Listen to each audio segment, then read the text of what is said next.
كيف كتعرفوا اليوم، في البداية لابد ما نشكركم على المواكبة ديالكم للاجتماع ديال الأمانة الإقليمية ديال حزب الأصالة والمعاصرة بقلعة الصراغنة اللي بالطبع حنا كأمانة إقليمية وبصفتي أنا كنائب الأمين الإقليمي للحزب ونائب برلماني ديال الحزب إقليم قلعة الصراغنة.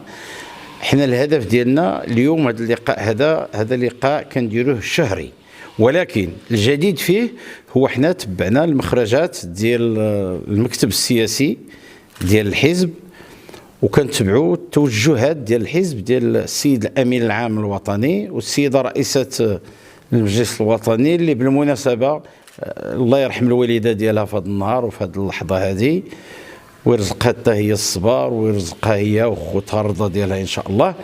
حنا التوجهات ديال الحزب غادي ندرك باش كيديروا المنظمه ديال النساء وكذلك الشبيبه ديال الشباب ديال الحزب.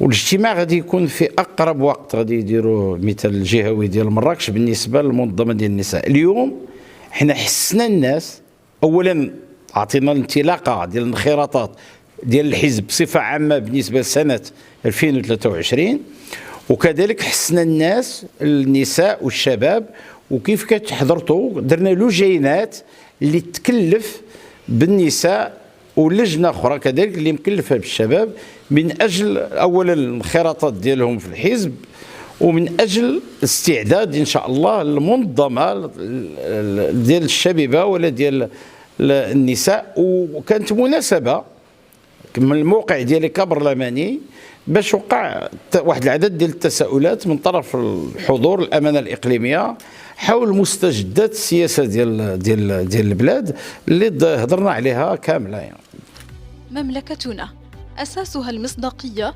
وسقفها حرية لا ترضى بالقيود. انضم لنا الآن واشترك في القناة للحصول على صدى أخبار مملكتنا.